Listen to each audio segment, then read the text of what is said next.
to engage in other risky behaviors, such as gambling. Learn the warning signs and how to talk to your children about addiction. It's 21 for a reason. Brought to you by CIRAC and funded in partnership with SAMHSA. Find out more at CIRACCT.org.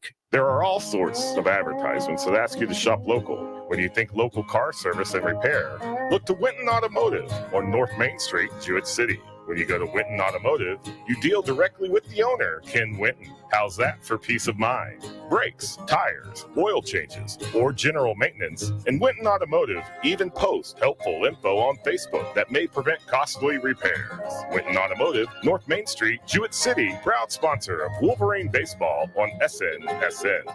Your community radio. Live from Main Street. Mike Minarski and Rich Wasilek in the morning and 80s all day and night. SNSN. I will be right by your side. Women can have it all, including heart attacks. But symptoms like jaw pain, nausea, unusual fatigue, dizziness, and backache are often different and more subtle than for a man. The fact is, heart disease is the #1 killer of women. Know the signs. Learn more at getheartchecked.org. From Women's Heart Alliance in partnership with Women Heart. Live from Main Street. Your community radio. Mike Minarski and Rich Wasilek in the morning and 80s all day and night. SNSN. And good morning, everybody. Welcome to the program. Welcome back, I should say. It's 8:57, just before 9 o'clock. On a Thursday morning, we have Wolverines baseball later on today, live from Plainfield High School. And to talk about the Wolverine baseball team, who better than have the two coaches for the varsity team, Billy Kane and Tim Lake. Good morning, guys. Morning. Good morning. Gonna have to move the microphone up a little bit for you. Oh, geez, I need it. Well, you kind of far back. That's all. Tim's all set. He goes, I know how to do this. So, how is everything going with you guys? Not bad. Not so bad. We're still trying to find our identity. Obviously, it's tough for a group to start with the first two opponents that we had because it wasn't the above average teams that we're going to be facing that we just faced the last two games. Mm-hmm. So I think that was a little difficult for us because everybody was hyped up, and then you run into some teams that actually can do some damage with the bats and actually have some stronger pitching. It kind of deflated some of the guys a little bit, I think. Mm-hmm. But how do you think that's going to affect them going into another tough game today against Plainfield? I mean, you're right. They won the first two games. Wheeler and Putnam, a couple of smaller schools. You guys hung with East Lyme well. I believe we should have beat that. We should have won that game. Yeah, we should have won that game. We're up 5-1. I'm not saying they drilled our pitcher, hitting him in the ribs. Shawnee Garvin went down, and he was out of breath. I mean, he pitched differently after that. Oh, 100%. Mm-hmm. And to give Sean some serious credit, I mean, he told me, you're not taking me out of this game, because that was our choice. We were warming up Webster, like, let's get him out. And he's like, no way, you're not. And you know what? That's what we want, and I think, and again, I can't speak previous, right? But from the beginnings, right, when we were working with these guys, we didn't know if we could get them to come out of their shell. And some of the young still haven't. Yeah, some of them still haven't. But some of the younger guys like Shawnee have, and really stepped up and really taken responsibility and really trying to lift the team. And then to not want to come out of that game, I thought was just a credit to his, not only his work ethic and what he stands for and how hard he practices, how dedicated he is, but just more so like he had to step up and let everybody know, like, let's do this. We can do this. Mm-hmm. I mean, look at the size of East Lyme. I know you weren't there. Huge. Okay. There was as you were saying, yeah. They're always big. Yeah, but they were the one third baseman was like 6'4", 6'5". Yeah. I mean, they're hitting moonshots to center field. Yeah, 385. With the wind blowing in. Mm. So any other day, those balls are gone. So and you said Corey Smith was out there catching everything. Everything. Yep. Very solid. Yeah, he had a tough one in the Bacon game. Yeah. Misjudged it, but he lost it in the power lines. Yeah. mean, And he said that when I went out there because it hit him in the hand. So he was down for a little bit. When I went out there, I said, what happened? He said, I lost it in the power lines. Depth perception. So Sure. and again, another game we could have won. I know the score doesn't dictate that, but you figure we got unlucky in the first inning. You know, we had Corey got a base hit, and then Sean hit one in the gap, and the wind was blowing so far to the right, it blew it right into that kid's glove. So I mean, that's a double. Corey's on third minimum, and I'm probably sending him because Corey's so fast because he ended up getting picked off there, right? So that deflated the inning, and then the next inning we had the bases loaded with one out, and we didn't score. So we were just one hit away from going. And I think the biggest thing that we've seen from some of the guys is, listen, they're trying so hard, they're afraid to fail. And I think that's our biggest thing is it's okay to fail. Like the pressure is getting to them, and I don't believe we're adding the pressure to them. I think they're taking it upon themselves to put everything on their shoulders, and like they just playing tight. So again, we've never coached any of these guys, right? And they all want to do well. They're all working hard.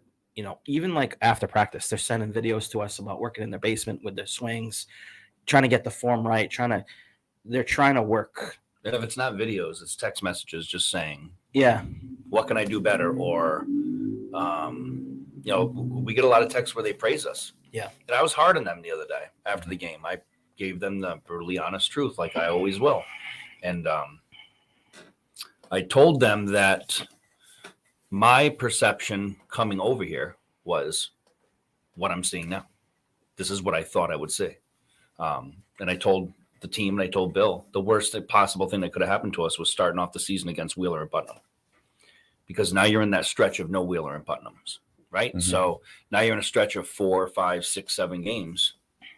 And this is a tough week, especially with the rainouts and stuff. Real tough week. It's brutal. Not Yeah. just on the team, but your pitching staff. Well, yeah, because it didn't help us that we lost Evan on Saturday because he was pitching against NFA. Mm-hmm. So, like, okay, say, well, we got the rain out. Well, we always wanted him to pitch against Plainfield. So it's not like we could use him on Monday or Tuesday. And Evan asked for the ball for this game. He did. For what? Today's game? Yep. Yeah. 100% said he wanted the ball. So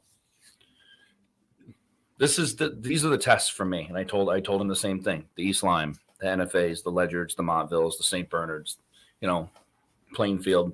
Mm-hmm. Those are the tests. Putnam, Wheeler, they weren't a test. We struggled against Wheeler because it was our first game. We should have blew them out, But our biggest thing right now are errors. Unless we can limit those errors because our pitching's been good. We're not going to strike a lot of people out. We're going to pitch to contact. If we have no defense behind the pitchers, it's going to be a long day. And that you can tell in the first inning if it's going to happen. And, he, the entire game, for at least till the fourth inning, was like, hey, Tim, I think we can still win this. This is against Bacon. Yeah. And I'm shaking my head because for some reason, I felt the flow of the game progressively getting worse, right? Sean's got a routine ground ball to shortstop. He kicks it out of his glove. Which is kind of uncharacteristic. It was uncharacteristic. He's but got good hands. Once again, he was a little stiff. Mm-hmm. He was taped up. Who knows what his mobility is?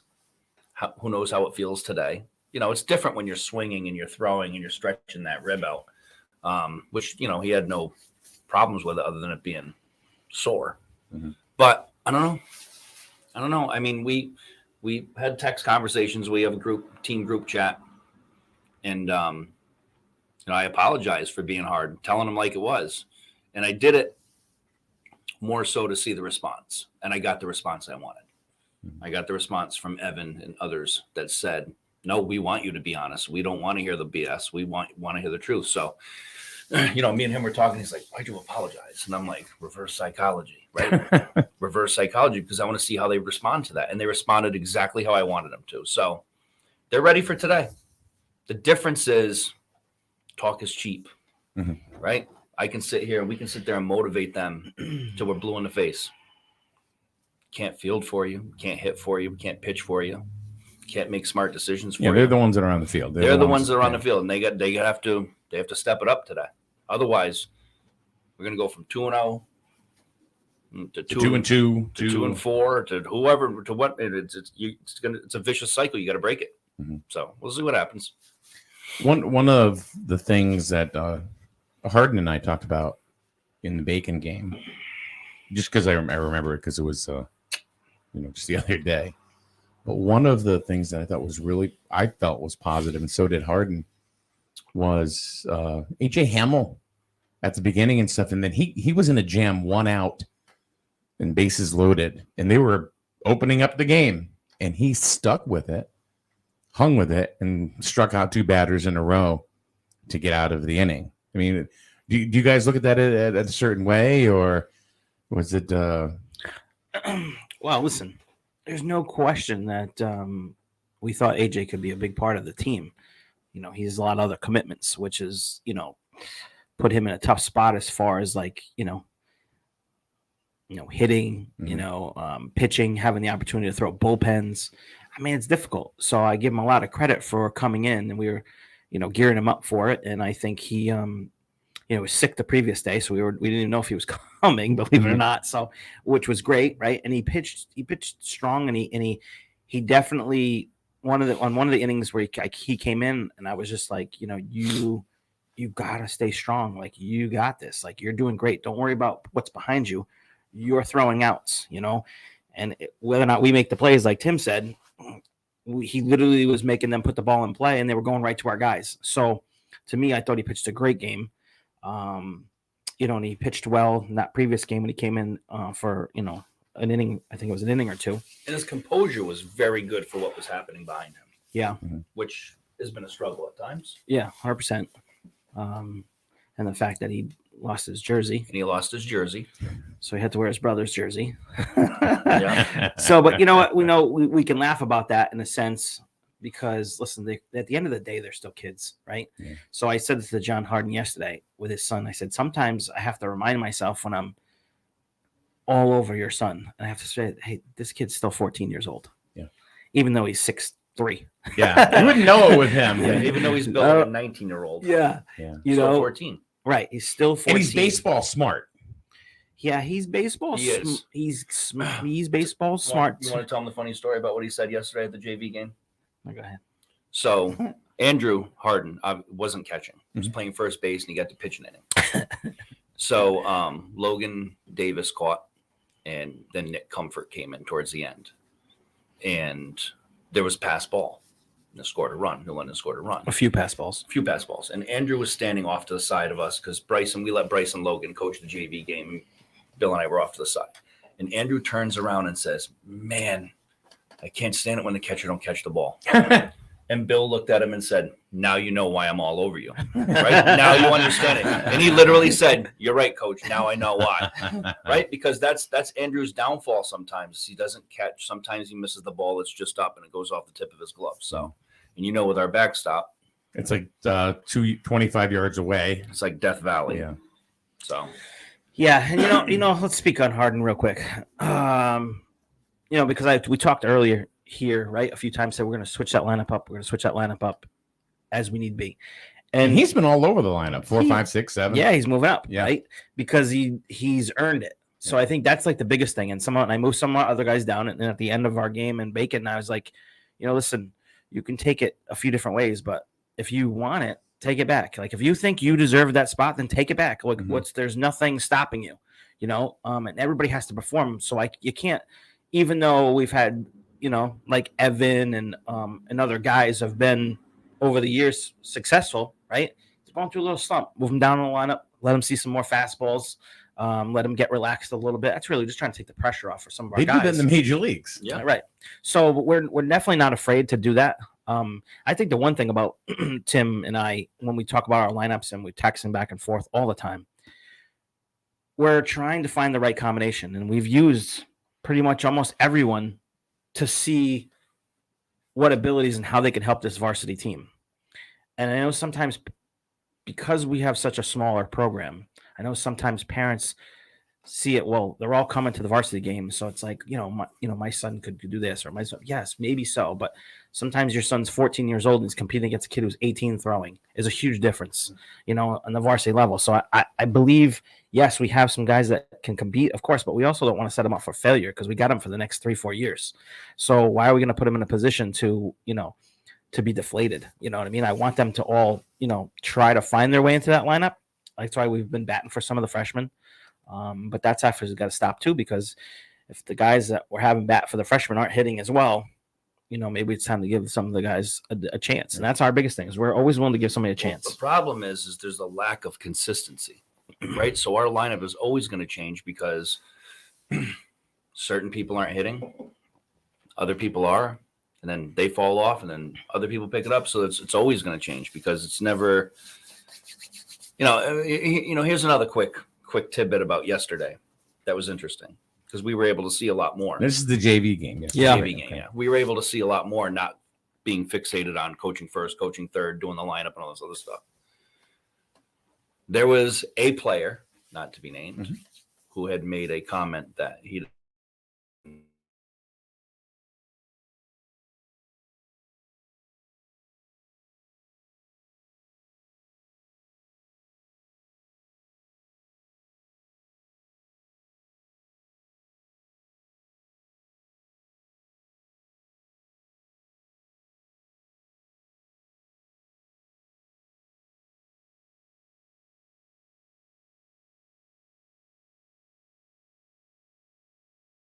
time on the mound or time behind the plate or time in the field. So it's important for these kids that can go down there. We only had 5 kids that didn't go. Yeah. So, we were able to talk to some of these kids about the fact that, listen, you're down here, A, because you're struggling, and B, because of the amount of kids we have. So we'll see what happens. A couple of comments. I love comments, by the way. Oh yeah. Oh, I especially love the last ones when because we lost connection for about 10 seconds there. They're not talking about baseball, but lost connection. Feed froze. It's back. If there's anything that I know when we lose connection, and I sit here and I sweat. So that'll be my father. My father will be the one that comments lost connection. You want to know something? He's the one that did not. I'm surprised. Your dad said, "Good morning from Michigan, Bill and Tim and SNSN Radio. Let's get the next one. Griswold Wolverines baseball. Let's go." Oh, Mr. Lake. Let's go, Brandon. Oh, Jesus. Trying to get me banned? Don't get him started. It's internet radio. You said shit the other day. That's right. You Screw it. Yes. Let's see. Chris asks, and I think I know the answer to this question, but I'm going to let, of course, you guys are the experts here. When's the NFA reschedule? I think it's mid-May. I think it might be May, off the top of my head, 14th, 15th, something. It's on the schedule. I think they redid it. You can always go to the CIAC website, too. Yeah. They're always there. That is true. Yeah, that wouldn't use Max Preps because the times have been off on Max Preps, and so I would use the CIAC website. Who is that commenter? Chris who? Sinnott. Oh, Chris Sinnott. Sinnott? Is that how you Yes. say it? Okay. Her son could swing it. I know her extremely well. It's a very great family right there. Jackson Sennett, who plays for NFA, and then the older brother, John, who used to play for NFA when my son played there, is a reporter for the UConn newspaper, does all the sports up there. Oh, that's cool. Yeah, good family, great family. I mean, they're UConn fans, so. Yeah. Jessica Lynn, don't know who that is other than Jessica Lynn. It's first name, middle name. That's Logan's mom. Oh, is it? See, I didn't know that. Yeah. Which Logan? Davis. Okay. Why am I thinking Logan McGowan? I don't know, because he sometimes acts like a child. Funny story about that. He blew his transmission in his truck on the way home from Ellis Tech. What? Yes, Yeah. on the way home from Ellis Tech, Bryce and him called. Him and Bryce called me and said, "I just blew my transmission." Oh, so they were inside of 395. So now Logan McGowan is driving it's almost like a smart car, like a Yugo. Let's see. Chris Sinnott goes Q's. Yes, because I'm a Syracuse. Syracuse, fan. yeah. So what does Logan's mom have? What'd she say? Well, now she asked a question. She goes, "How do you guys feel about today's game and the mindset of the players? Do you think the JV game helped?" All right. So here, and Tim can speak on the JV game. So here's what I liked about the JV game is that they had a lot of fun. They obviously had some success, but they had fun. They were playing some positions that they don't get an opportunity at the varsity level for some guys. Speaking of Logan, he got a chance to pitch. He got a chance to catch. Hit another in the park home run. Yeah, hit another in the park home run is correct. So I mean, those guys played a little loose, which was great. So we're hoping that translates to Plainfield. Obviously, we know it's our first conference game, right? Evan and Nolan Webster were on our group chat last night, trying to pump everybody up and get everybody excited about today. So I think we're going to have a different attitude about today. I think we'll have our music box going. I think the kids are going to be, I think they're excited, so, listen, at the end of the day, they're going to give everything they have. I know it. I feel it. We didn't, Tim gave it to him a little bit after that game. I just was realistic as well. I just, I was like, hey, it is what it is. If you guys, we cannot play for you, we can do everything we can for these guys. And we are, we're extremely dedicated to what's going on. But, and we're going to be on the bus today. Yeah, we're going to be on the bus today. So that'll be fun. Do you not normally? So the games where we don't have to, like if New London. I'm not being facetious. I really don't know how that works. So how it works is, I live in Waterford. He lives in Waterford. Yeah. I live in Norwich. So instead of me driving up here to go back to New London, it's just easier. So a lot of times we'll travel. Like we went to Ellis Tech on the bus. We went to Manchester on the bus. We'll go to Plainfield on the bus. Anything up this way. Logan rides the bus with the kids the entire time. So, but we'll be on the bus this time. I'm sure it's more enjoyable for them on the way home after a loss without us on the bus. So, yeah. So I feel optimistic. If that's the end of the question, I'm optimistic. Okay. And in speaking on the JV game, it's a tough way to answer that because you're facing JV pitching. So morale boost, getting a win, of course, especially some of those varsity players that are playing JV, having that as a little. But the pitching is going to be different now. Mm-hmm. It's like playing Little League and facing a pitcher from 46 feet, 6 inches. And then you're going to your AAU game and you're facing them at 50 feet, 6 inches. Mm-hmm. Okay, so the timing's off. So now you're going to see a kid possibly today who might throw 80-something. Yesterday, seen a kid that threw 60-something. So that's the adjustment that you have to make. So we'll see. We'll see what happens. If anybody has any questions for either one of the coaches, you can certainly drop it in the text group there. We'd like to have your feedback as well, and I can pass it along to the coaches here live this morning. Mm-hmm. So the team is 2-2. Today is the first conference game. Plainfield is probably one of the tougher teams in conference that you guys are going to face. Am I correct in saying that? Or? Yeah, I think so. Yes. How do you guys feel about today? I mean, you say optimistic, which I think is, got to go into every game with that type of mindset. How do you feel you match up against Plainfield? I mean, they put a couple of big wins up on the board against other teams. They also had some weak opponents as well. Right, yeah. So, and they got shut out by Fitch. So I heard their pitcher pitched really well. I know one of the kids on the Fitch used to play for me. So he gave me a little scout report on them.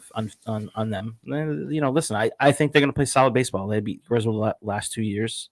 They've beaten them. So they beat them twice last year. Yeah, twice last year. So that was one of the things Evan said, like, I want to beat Plainfield. Like, we haven't beat Plainfield yet. So, definitely it's a rivalry. I mean, when I went to school at Griswold, we wanted to beat Plainfield. Yeah.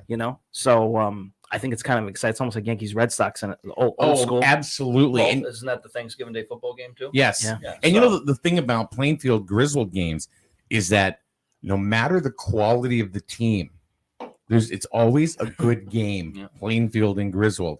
I know in football, we carry the games, and it's like, Griswold could be having a really bad year, really off year, and they'll go in, and Plainfield's having a wonderful year, and it'll be a 7-6 game. Oh, wow. And Griswold, actually, that happened a couple of years ago.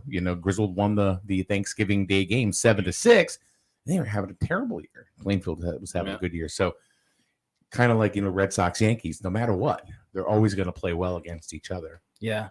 No, so I think we're excited to get our feel for Plainfield. And I coached against them at St. Bernard's. I'm pretty sure it's the same coach. But they're always competitive. So, I think I'm looking forward to the rivalry. I'm looking to see how our kids respond because we haven't been part of a Plainfield Griswold yet. So how our guys come out? Are they super pumped up? Which I think they're going to be. So they're going to be, as long as they're not tight. They have to be loose. And that was what we tried to tell them this week is just play loose. Mm-hmm. Have fun and play loose. Here's a question from Dave. He goes, do you think that you will make the state tournament? And if so, how do you feel that Griswold can match up against the rest of the state?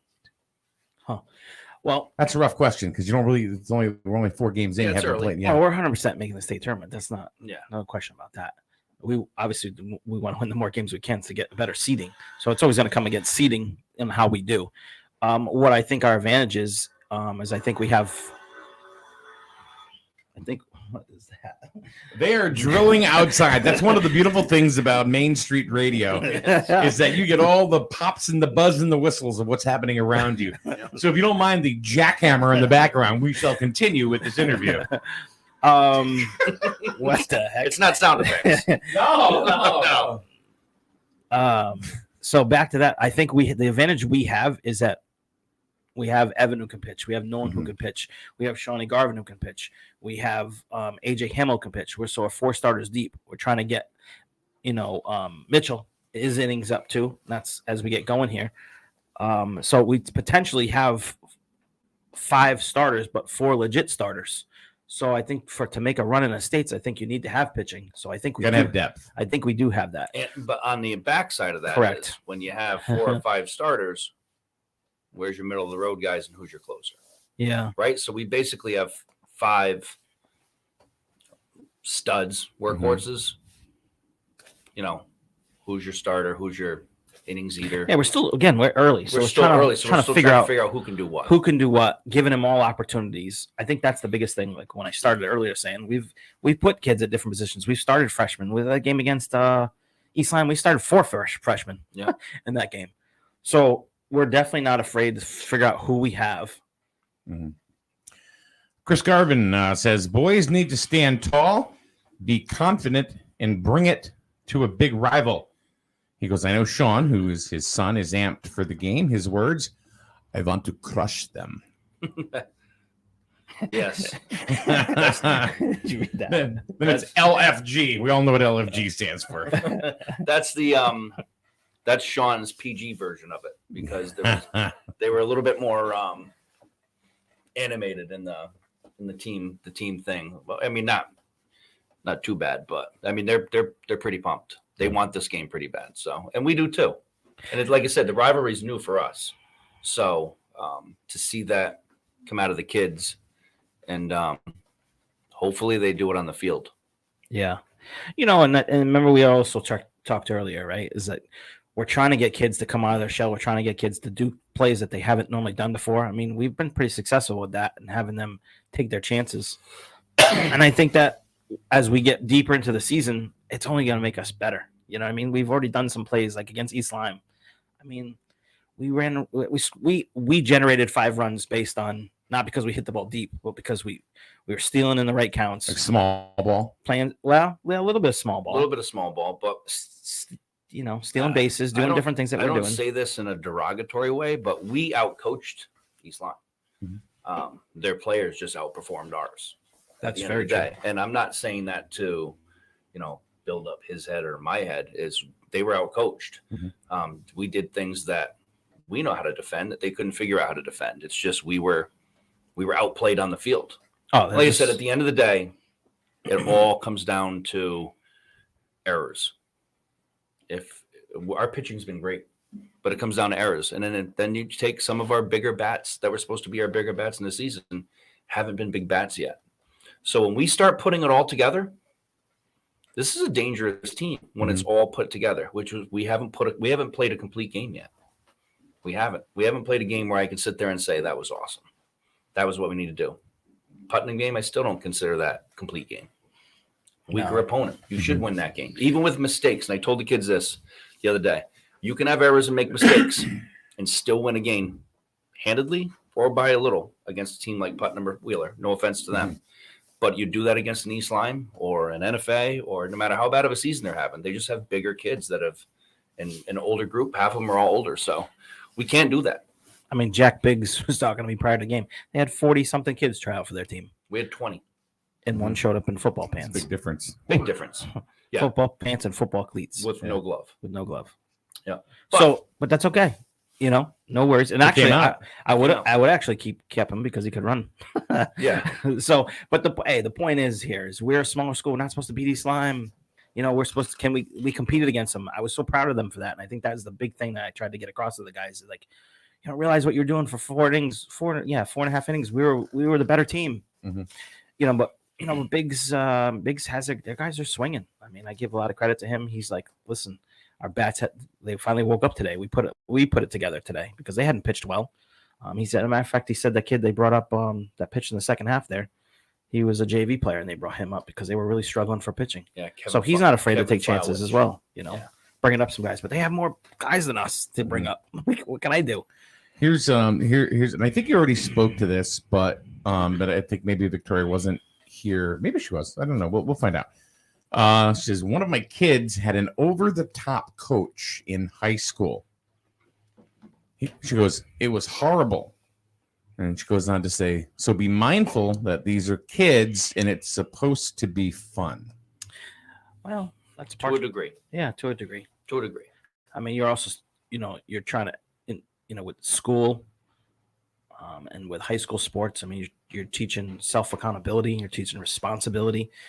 I mean, you have to hold kids to a standard so that way they know where the bar is set at, and so they can try to go over the top of that. I think the biggest thing for us is we are holding them accountable, but we're also talking to them and try to help them adjust and get better and to, yes, enjoy the game and have fun, because 100% that's what this is about.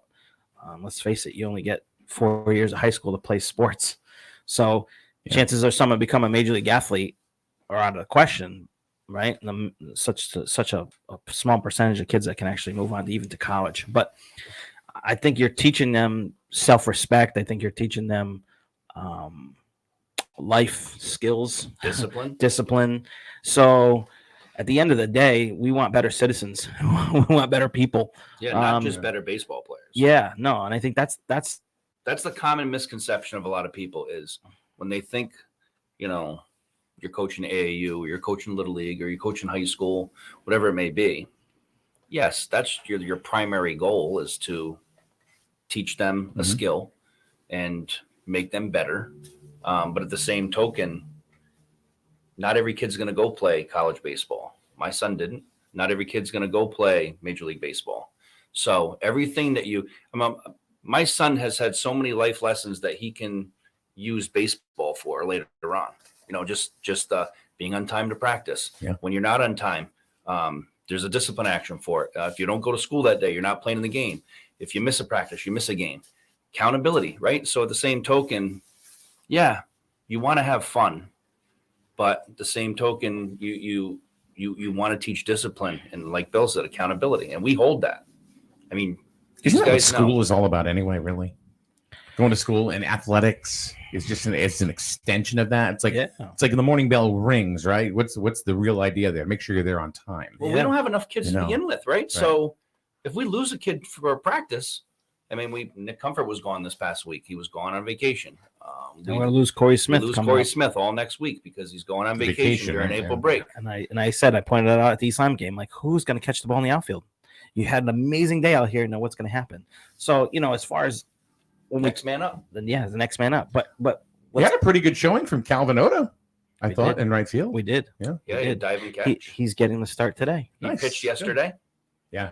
I've seen him pitch before, in junior league. He did pretty good. So I like his attitude, but then there was he was ineligible for the first few games because last quarter his grades were borderline. But he wanted it. So his grades got better, right? And then he found out he couldn't play in the opening day game, and he was going to be our second baseman at the time because we didn't have Cade. Right. So he was like devastated. I was like, oh man, what am I going to do? And for us, we're like, oh man, what are we going to do now?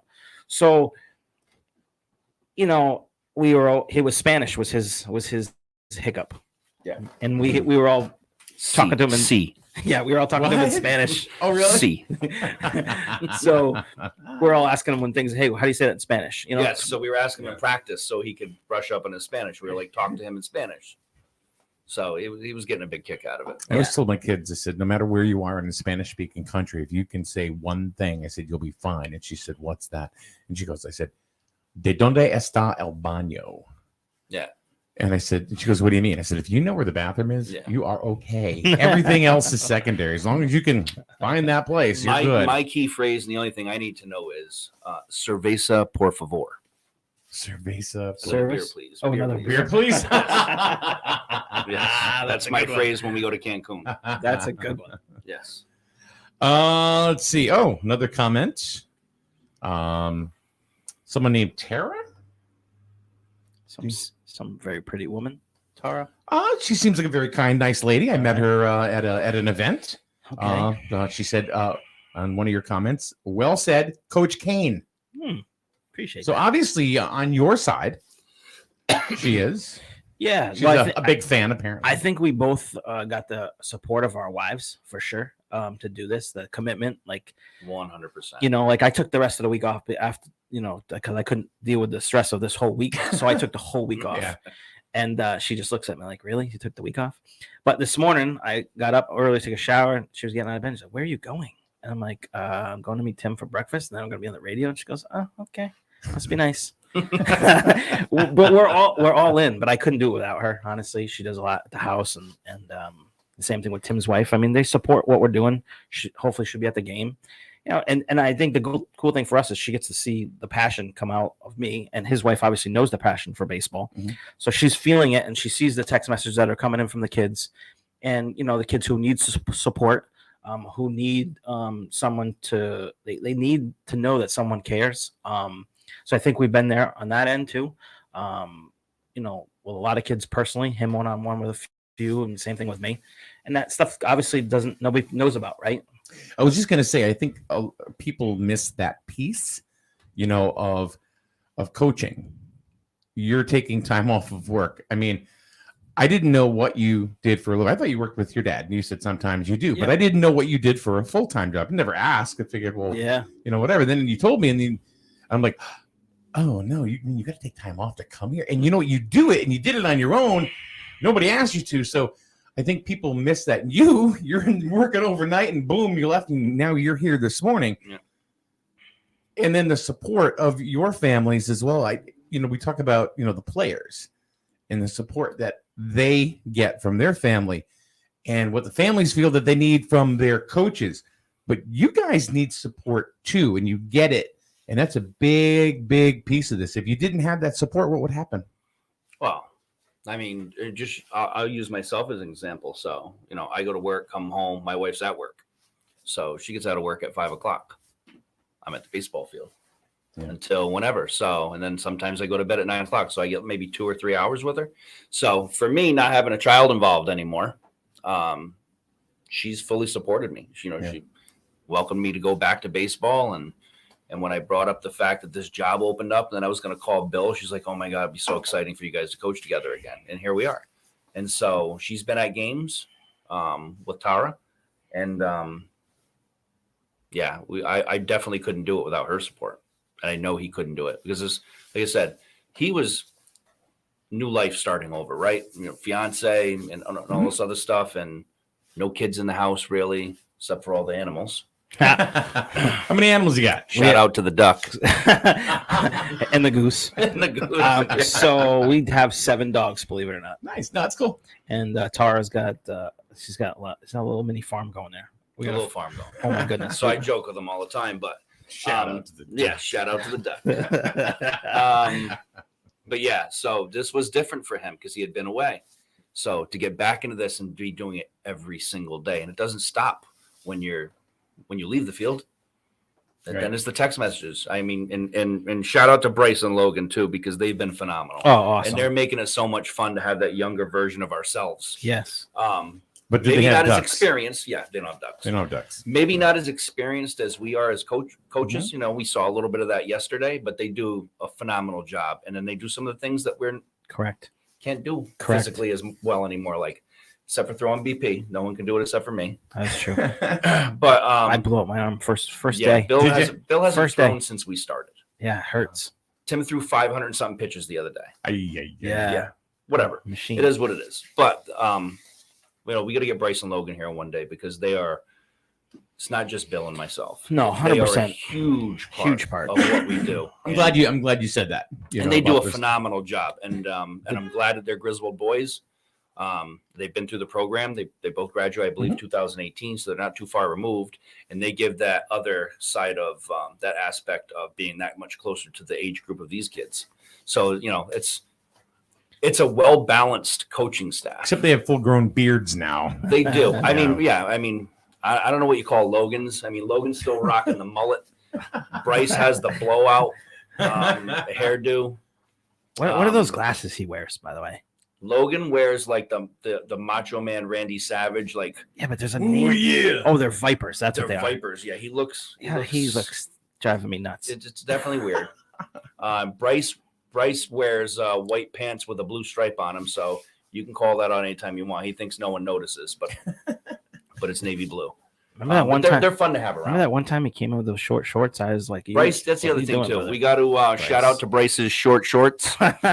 We wear short stole shorts. them from Bruce Jenner back in the 70s. So Can't say Bruce Jenner. Yeah, that's cancel culture, Yes, true. Oh. Well, he said 70s, so Bruce was 70s. Bruce. Bruce was Bruce in the 70s. I mean, he was Bruce you then. can't change.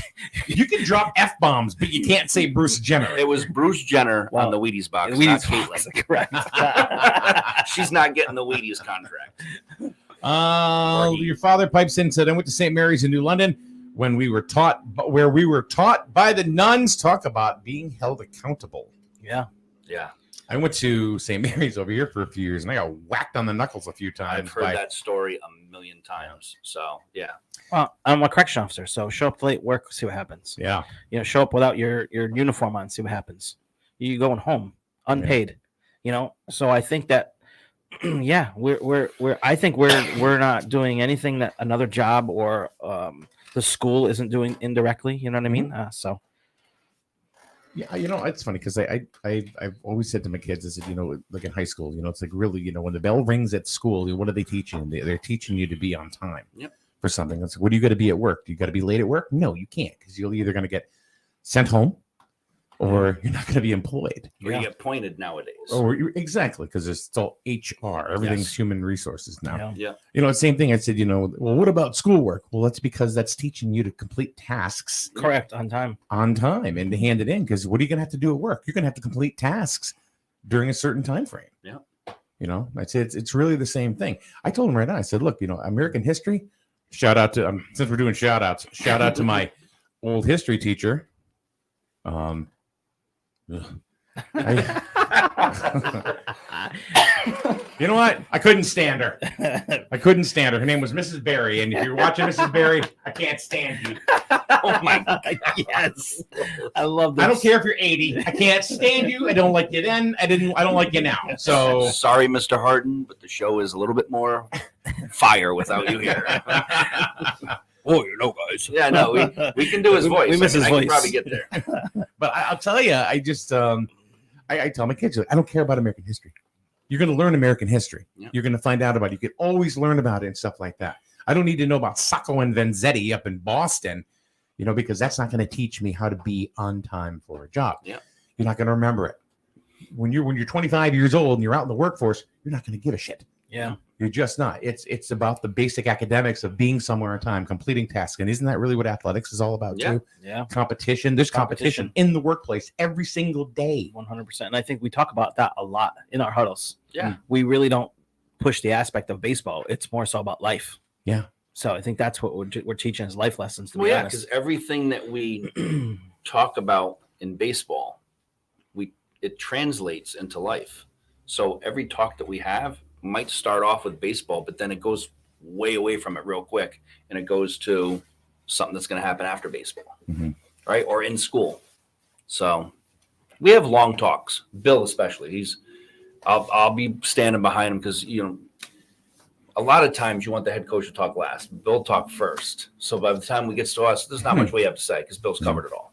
Right. So, it's like a new Rockney speech every time Bill talks. And that's the passion. Right. And I joke with him and make fun of him all the time. We'll be standing behind him, and me and Bryce and Logan will be bumping each other. Be like, oh, here we go. Here goes the long, 30-minute talk. But everything he is saying is everything that we would say. And everything he's saying is coming from the heart and the passion. So, I joke with him, but I understand because I've done it myself. I've had the long talks. Everything's a teaching moment. Everything's a teaching moment. Correct. Also from the chat group, here's a life lesson kind of thank you, and you guys are great kind of comment, and they agree with what you're doing. Jessica says, you guys are amazing. You have expectations of our kids, but also you are there for them no matter what, and always in their corner. Smile emoji. I'm giving you the whole smile. Well, emoji. like you said, you never know what a kid has going on at home, at school, getting picked on. If someone's, no idea what they're going through. And I think that's the biggest thing for us is that relaying that information, to several players. You know what I mean? Saying, hey, listen, you need something, let me know. Something happens, let me know. You need to get picked up, let me know. Something, you're in a bad situation, call us. We're there for you. And the team is there for them, especially the seniors like Evan and Nolan and even Sean as a sophomore have taken that role where they're the ones that gather for the batting cage before the bus comes for away games, or if they see somebody or if they need to pass information along, they're our channel, right? So they do it too with the younger kids, which is good, especially with Evan having a freshman as a brother too. So, but we want them to be comfortable to come to us with anything. Yeah, and they do for the most part because we'll fight for them. Yeah, 100%. So we talked about pitching, we talked about accountability, and teammateship or team, whatever. What are some players that we haven't talked about batting really, and hitting the ball? Who are a couple of guys that you look to, and who are a couple of guys that are maybe struggling, but can get there? You want to take the positive, and I'll take the negative, or do you want to take the negative and I'll take the positive? Which one do you want to speak on? Oh man. Well, here's what I'll say.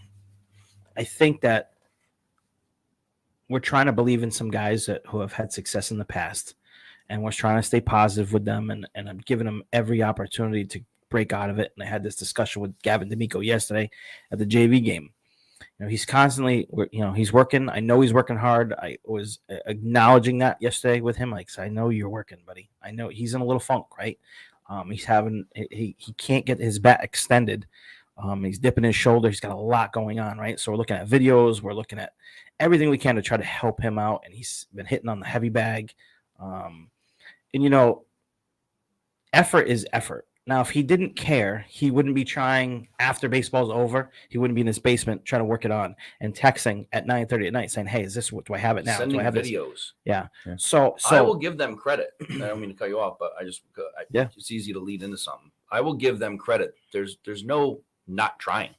Mm-hmm. They're trying and they care. I mean, the text messages we get with, what do you think about this? Or what do you think about that? Or thank you this or thank you that. And the videos that he's getting and he's passing them on to us is crazy. I've never seen it before. You wouldn't get this from a lot of kids in travel baseball. Why do you think that is? I don't know. Because in high school they're fighting for a spot in the team, and in travel you're fighting. It's travel ball. Are you fighting for a spot in the team? But it's bought and paid for because true. I know you probably that's probably not political for me to say that, but listen, we say the truth here. So all right, well, difference on travel is travel is hand selected guys. Yes. So Tim is one of the best recruiters I know of kids. So you're recruiting players based on need, and the kid's a shortstop, he's the shortstop. You're bringing in the best of the best. Yeah. So it's different comparing the two. So I don't think that travel ball is those kids are just honestly they're more committed. I hate to say that, but if they do spend the money and they do travel and they do take a commitment of 10 months out of the year that they're training for a sport, the commitment level is a little different. They're definitely more. So they're not so much sending us video clips because they're probably working with somebody. They're probably working on their own stuff. They're probably, you know what I mean? And it shows, it's tough. Let's speak on Gavin. Listen, I have no problem talking about it because I went to school with Brent and I love his wife, Michelle, who's been nothing but, we just had a birthday supportive. Yes, she did. Yeah. Yeah. So I like that family, right? So, but for him, I want obviously nothing but the best for him. However, he came into it and he hadn't thrown a baseball since last year, and they came right from basketball to this, and his arm was hurting him right away. So now he's got what's the tendonitis on the elbow. Yeah, tendonitis on the elbow. So he hasn't been able to throw. So he was cleared to throw. We're trying to ease him back into it just because we know of the history of being in baseball this long tennis elbow. I mean, a tendonitis in the elbow is not going to go away. Mm-hmm. So he needs more rest than anything. So for someone like him, it's been a rough junior year for him, really, because he's been behind the 8 ball, and then now he's struggling where might have had success last year hitting, and he's getting these bleeders because he's not getting them on. He's hitting on the handle. So he's not getting the barrel extended. But he's limited in what he could do. So he had the elbow problem. Right. So, can't play the now field. you're limited to hitting. Well, now you're not hitting. So what's the next step? We either got to correct it and you got to pick it up, or the next step is you're not in the lineup. And he knows that. And yeah. I mean, he's been spoken to about it. So, but he's going to be someone that you're going to have next year. So, you want him to figure this out, and we want to be able to help him with it. Oh, he's such a great kid. And like I said, the support, I mean, I hope he knows that I'm supportive. I might try to explain it every time I talk to him. And he keeps working on it. So, and I acknowledge that yesterday. I know you're working hard, but sometimes it's in your head. Now he's thinking about so many different things. So it's almost sometimes just relax and leave him alone for a little bit, and let his natural abilities try to take over and see if that works. But he's overthinking everything. And I feel for him. Well, you have no end. I feel for him. So, and I'll move on to 2 other people that are struggling that we hope. Colin Mitchell and Evan Gilgenbach. So we're talking about 3 big bats that we thought would be in the middle part of our order. Once those guys start to hit, I mean, Colin, when he puts the ball in play, they're hard hit balls. They're just 2 people. Evan is just, like Bill said, I think he's trying to have this monster year. And is he forcing it? We think so. We definitely think so. And he's pissed about it, rightfully so, right? It bothers him. We were talking to his father the other day, and comes home and he's pissed about it. So I hope he doesn't put pressure on himself today, because we need him to step up big time on the mound, not have a slow start. But those are the other 2. I mean, not to get off track. So those are the other 2 that are, if we can get them hitting. I mean, who knew going into the season that Nolan and Sean and Logan would be big hitters, and Harden, right? So, you add Colin and Evan in there. You got a good lineup. I'm telling you. So we've not put together a complete game yet. Yeah. When we do, you said that at the very beginning of this show, this interview this morning. It's the exact thing you said. So when we get it, you've come full circle with that, and you can see it. Yeah. When we do, it doesn't matter who we're playing. Mm-hmm. I mean, it's the scary part. We kept 18 out of 20 kids. When we put a complete game together, it doesn't matter who it is. Yeah, this team's dangerous. They could be dangerous. It just has to happen at some point. Getting back to the NFA question, when Steve Carino jumped in and said the game is May 16th. Tell Steve to get back to work. Get back to work, Steve. Go back to work, Steve. So we got this, Steve. Okay. Read your emails, Steve. We're doing AD stuff, all right, Steve? God. Jeez. Go throw coaches out or something. Wow, that was interesting the other day, huh? Oh no, that was something else. You see the video clip of that? I have not yet. Oh, it's up there. Of the guy who got thrown out. Yeah, from Wyndham. Oh, really? Yeah, that was a we saw that he odd situation. We heard the end of it. We were too busy taking our licks. Well, no, we were too busy. Well, yeah, you guys were playing too while that happened. Yeah, so. But the umpire, we had issues with the umpire during the day. So whatever. No comment. No comment. Give us a little preview of what we're going to see, what you think we're going to see today, what you hope to see today against Plainfield. Games at 4:00. We'll be covering the game. Myself, John Harden, will be there today. How are you getting power? You get power? There is power in the dugout at Plainfield. Really? Yeah. Good. So you're going to be that close to us? I'm hoping. Great. Well, it's it's not like being. I don't like hot mics. Yeah, we're gonna need some. No. You won't be on mic. But it's something because some of these schools, and it's not only because the school's fault.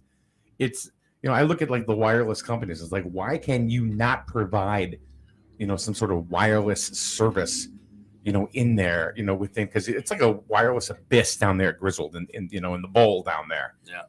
You can't get hardly anything. Even the people from Bacon Academy who was scoring the game right in front of me, they're going, "Is there any wireless service here?" So so did you run wire through? Because I saw the blue wires in there. We did, but we have I bought these units for a point-to-point connection, but that's not working. Oh, so actually, the 2 games that I've covered really from Griswold have been on my hotspot. Oh wow! Oh really? Yeah. And that's what we did at Wheeler too, which was okay. It was just power situation there. Yeah. So, and I found out it's not my inverter. It's my accessory outlet in my car. That's why So maybe blew that fuse. I think so. Yeah. Well, I don't know if it's something different because they have two receptacles and neither one of them. Oh yeah, so definitely be the fuse. Yeah. So that was the thing. So thank God for your dad that was there at Wheeler. Renegade Fitness. Shout out to Renegade and the duck. Shout out to the duck again. It's really the goose. Whatever, French. I I got a called whole it name for it. We were out to Duck eat and had some goose. drinks one night, and it became the duck. All right, so that's where that Duck sounds so much better. the than duck goose. does sound better. That goose is so mean to me. Like hisses at me all the time. I mean, it's not cuddly. I mean, listen. One day she's Have gonna. you seen a goose that is? One day No. she's gonna come home and she's like, "Oh, where all the birds go?" Because like I'm just gonna leave the gate open. Oh, They're just eat them. They're all gonna go. Oh my gosh! Free them. Free the free the duck. And we got these two birds too that are so annoying. Yes, when I talked to him the other day, I'm like, So I thought this was the greatest what's going idea. on? I feel like I'm in a pet store. So one day, I'll tell you this quick story. So I'm playing like this is when we were together, and I'm playing PlayStation. I'm in my Call of Duty, and I got these birds just chirping, and my buddies are like, "Man, it's so loud, those birds." So all of a sudden, right, I just happened to look over, and one bird just fell dead right from the thing and went straight down. So I was like, "Oh my god, this bird just literally committed suicide!" Like it just dropped down. So now she only had the one bird, this one Ryan. So it literally died. Oh yeah, he literally just died, like don't- right off the perch, boom, dead. Right when I was watching Oh, my live. goodness. So I was like, I can't believe what I just witnessed. All right, so in any case, let's fast forward. So we're at Petco. I have to get them, I have to get Ryan a friend. So she buys these two little birds. Because they will get depressed. Yeah, well, If they don't That's have a probably companion. why the last one died. yeah, I don't know, man. Yeah. It's Anyway. horrendous. So one of them ended up getting loose and getting out and just flew right out the door. So we only have two. But I told her I think the best thing to do is because I can't stand that one. He just makes so much noise. Is I want to bring him back to Petco. Just let him loose in the store because they'll put him back in the cage. They'll just say, "Hey, one of our birds got out." Yeah. I think it's the best cover to return that bird. Yeah. Would that be Fred? No, that Fred is the goose. Oh, okay. Because Who she got him. He's got his own little tag. He's a service animal. she said Fred bit her today. Oh. I got to ask you, is Fred, was obviously the bird. He's a Is goose. it Goose? He's big. Named after the cockatoo in Beretta? Oh, that's more for I her. don't know, but if it was a duck, its name should be Howard. Howard. That's a great Howard movie. the That's a duck. great movie. Yes, it is. She has names for all our animals, our farm animals. Oh, we do too. We have Drives me we have nuts. 3 cats and 2 dogs, and Yeah, but I you, still- you make names for those. You don't make them for their birds. We got our roosters have names. no. Our I have a chickens. bird. Really? Yeah, yeah. And you name your chickens? Well, we don't have chickens, but when I did have bird, it was Party. Okay. All right. Don't ask me why. I just All right. the kid said Party, and okay, it's his name. That's it, Party. That's hilarious. And we had a cockatiel named Fred. Okay. But the thing was, Fred would get on your lap. You had to put some sort of like cloth on you because the bird shit all over you, no matter what. I mean, That's funny. yeah, That's funny. yeah. But you'd sit there, and he'd come right out of his cage, and so either he wanted to be near me or he wanted to crap on me. I'm That's going kind of how we feel too. Yeah, I'm going with crap on me. So again, let's get back into like the game today. What do you expect, or what do you want to see? Obviously, other than a win, You could start this one. but give us a little pregame analysis of Griswold versus Plainfield today. The only thing I want to see is error-free baseball. I'll take whatever else comes because I've been seeing too many errors lately. So that's the most frustrating thing for me is I mean, I couldn't imagine being the pitcher on the mound and having routine balls be missed and stuff like that. So, I mean, if I can go through and see error-free baseball, then we can compete. Okay. Right? So it's a conference game. I want to predict a win. Let's go. Yes. I mean, obviously we do this to win the game. Yeah. We're not going into it thinking we're going to lose, but it's going to be what that bus ride is like. Is going to be the telltale sign. What happens when we get off the bus, how we prepare and how we warm up, where they're at as far as hype and talking, all that stuff is going to set the tone for where we're at. I mean, come on, when we got off the bus at Wheeler, they walked right across the field with their big bass speaker playing rap music, and then went out there and Wheeler put 4 runs on us right away. So We didn't give up. We didn't give up. So and they didn't earn those runs though. no, and it's the first game. It was the first game of the year, but this one is going to be our toughest game yet, only because of what's at stake, right? It's the rivalry game, so it's going to be tougher than East Lyme. It's going to be tougher than Bacon. This is the rivalry game. There's a lot on the line for this, you know. It's bragging rights. A lot of times, with Plainfield. And according to our players, it's for bragging rights. You know, they've all said it in our group little chat. They've all had their little things that they've said. So it matters to them, right? Which it matters to us too. Anything that they do, it matters to us. So hopefully we get the W. You'll be there to document it. This is a quote from Evan last night. All right. It says tomorrow, this is to everybody. Tomorrow, it's a must win. And we need to bring the mentality like that. We haven't beat Plainfield in years, and I do not want to graduate with them beating us again. We're all in tomorrow. So, and everybody's just boom, boom, boom. Obviously, sure, type of different things all pumped up, right? So it starts with him. And if Evan comes out and he is, getting everybody mentally pumped up for this game, and they see that, they feed off of him. Mm-hmm. And I know he's not a very vocal kid, right? So, but his attitude, his mound presence, the whole thing, that's why I try to keep telling him that they still look to you for that. So you got to show some emotion and like you're involved. And I know sometimes, he wants to stay focused, and which is great, right? But sometimes focusing too much maybe is hindering him. So maybe he needs to relax himself, have some fun, and just get pumped up and let's go. And I don't have a problem with him getting fired up on the mound today if somebody makes a mistake. Yeah, 100%. Right? I mean, he's a different one where AJ, you wanted him to be a little bit more reserved, right? Because he doesn't have that clout yet, that Evan possesses on the mound. So I have no problem with Evan turning around, throwing his hands up because, like you said, Evan put that comment on there and everybody liked it. Everybody's got hearts going off all over the place and people are making comments, right? So they understand and they had passion for what he said. Yeah. Now let's see how they react when he turns around and gives it to him on the field because he should. Yeah. And then, what I like about today is it's an away game. So we get there and we hit first. Yep. So I'm excited about hitting first. And that's our thing. Mm-hmm. Yeah, we love hitting first. If I am in a tournament for a travel game, and I win the toss, lose the toss, no matter what, I want visitor. Every time. We're hitting first. Really? I want to take the chance of putting up a crooked number right off the bat and demoralize them. It doesn't always work, but I feel as if you pick home, that you anticipate you're going to be losing and you want your last at bats. Yeah, that's my feeling. We've so always had that same. If they've feeling. let us at Griswold let the other team be the home team, we'd be okay with that. Yeah, we want to get up and swing it. Yes. Put the pressure right on. I think that's what we're going to do today. And if we don't, I don't think it'll matter because Evan's going to shove.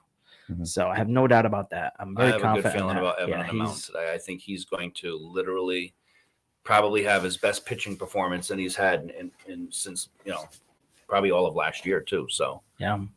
Well, we look forward to it. Sweet. Yeah. Coaches, thank you very much for coming on in today. Anytime. As always, and I appreciate the time, that you guys, come in on your own personal time and, what you sacrificed to just come to our little radio station here to give everybody. I appreciate you saying that. So I do. I appreciate you letting us have a voice. Of course. Yeah, we definitely. It's nice to have a voice. A lot of high schools don't get a chance to do this. So for us to be able to give you the inside skinny on it and allow us to do shout outs. Shout out to the goose, to the duck. Shout out to the duck.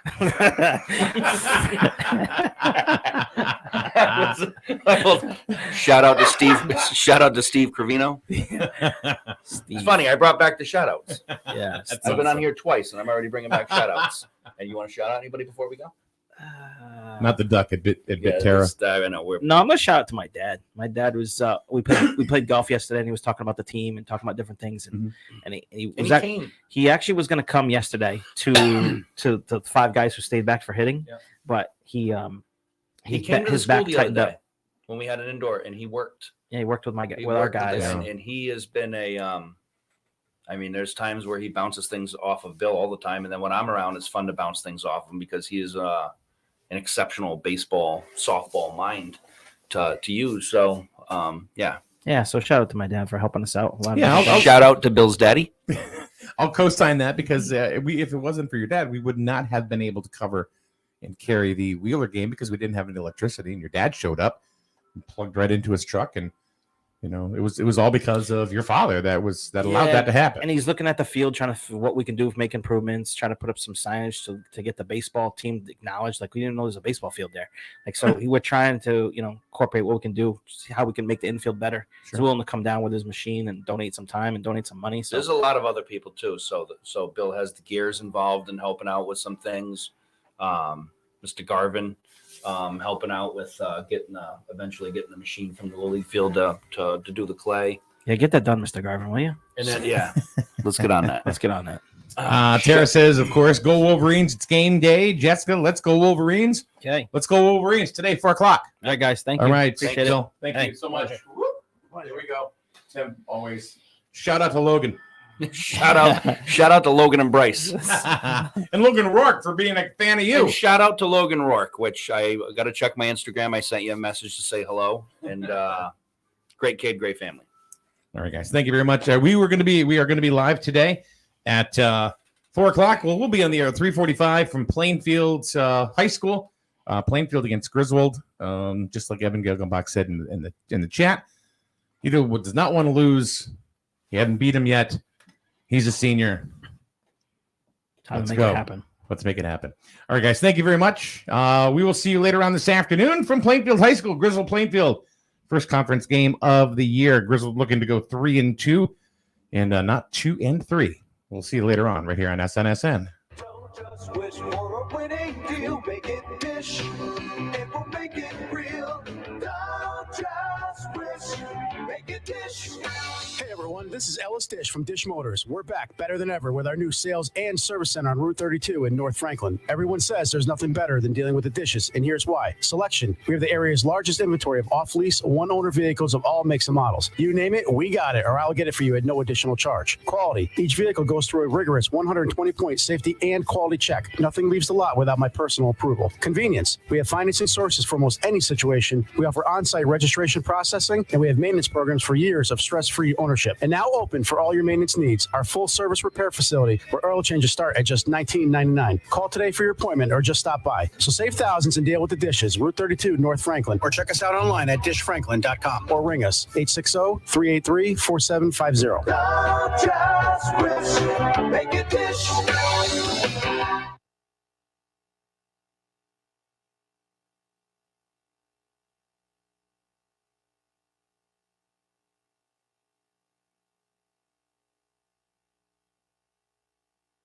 News and information. Voluntown, Lisbon, Moosip, Norwich. SNSN.